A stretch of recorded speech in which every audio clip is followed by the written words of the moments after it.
Hi, this is Dr. Leslie Allen, and in this video, we're going to cover the 4R program for healing the gut.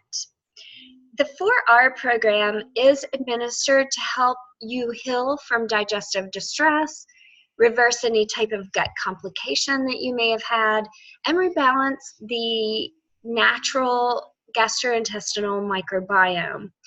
So it's a really incredible tool to acknowledge and treat health issues, dysfunctions, imbalances, and your personal health needs. It's typically done in the following order. You have to first remove, and step one is eliminating the problem foods, which we have done through the elimination diet. But you also need to consider removing toxins, which we're exposed to toxins all day long, from our personal care products to the cleaning supplies to your laundry detergents, your dryer sheets, your dishwasher detergent, your cookware, the stain protection on your carpets or your couches. So the list goes on and on. So we are exposed to toxins, a ton of toxins. We can't live in a bubble, but we do need to eliminate as many of these as we can. We'll actually do a whole other video on toxins in general to educate you and to better aid your health goals. We also want to eliminate any type of low-grade infection or any oxidative stress, inflammation that we're coming in contact with. After we've removed these things, we then need to repair. And this is the step that so many people miss. They do an elimination diet. Then when they start to maybe reintroduce foods or they go back to their normal eating plan, they never really truly repaired the gut lining. So it's also important, sometimes you need to add in some essential nutrients while that repair is being done, because the body, once there's damage, the body isn't able to absorb, to digest and absorb like it should. We want to restore. We want to, that's the third R, is restore. And this is to repopulate the healthy bacteria in order to keep that proper checks and balance system that we have between the good bacteria and the bad bacteria. And lastly, we want to replace. So we may need to add in some digestive enzymes, some antioxidants, some immune boosting vitamins, perhaps some healthy acid to our stomach to aid in that digestion and absorption process. So let's break this down. At this point, you have already removed our foods through the elimination diet. So, gluten, sugar, depending on what it was that you in particular did remove, you've taken those out. But we also want to make sure that we're removing the chemical burden in your daily life. So this includes pesticides on foods, which we've talked about as well. A great tool for that is the EWG, the Clean 15, and the Dirty Dozen. So making sure that you're not eating any foods that are on that Dirty Dozen list unless you can buy them organically. Now, we also want to make sure that we're eliminating genetically modified organisms.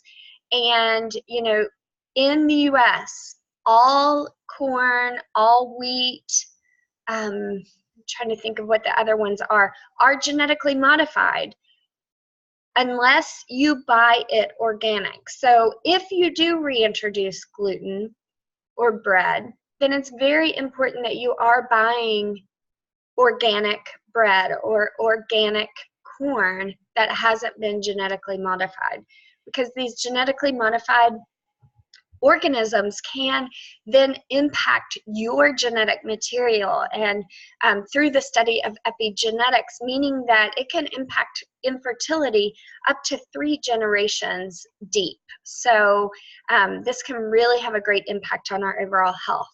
Any unnecessary medications. Now, I'm not telling you to go off of all of your medications. I would definitely recommend that you talk to your doctor about being able to wean any medications that aren't 100% necessary for your overall health. Toxins. This is very important to look at the toxins in your cleaning products, the toxins that, as I mentioned, in your laundry, in your cookware, in your personal care products, in your makeup, in your shampoos, your conditioners, your deodorants can be full of carcinogens. So making sure that you're making healthy choices in those ways. Next is going to be our repair, our restore, and our replace. And so once we know what we need to remove from our daily life, and we've began to implement those, then it's time to actually repair the damage that's already been done. So this can be by calming the chronic inflammation in the gut lining, by reintroducing nutritious foods, by adding in maybe digestive enzymes or probiotics, essential fibers. As we get your lab results back, that CSAP, the organic acids, we're going to know exactly what we need to add back in. What damage was caused at the gut lining. We're going to be able to see that through the comprehensive stool analysis lab report that we get back. We may have to add in vitamins, minerals, stomach acid. But again, we're going to know this. We're going to know exactly how to target that. But we've already done the hard part by removing and eliminating the things that are causing the damage. And so now it's time to go back in and start to repair and restore. Some people may need additional steps like intermittent fasting, and this is something that we'll develop on an individual level based on what your symptoms are and what your problems, what you're presenting with, what health issues you have. We may need to give supplementation in order, again, the idea is not to be on a bunch of supplements forever, but we may need supplements initially in order to restore our overall health in the gut lining, make sure that the good bacteria are able to break down the food, and that everything is working in the best manner possible. All right, and so that is the 4R program, and we will start to implement that as we gather the information back from your labs.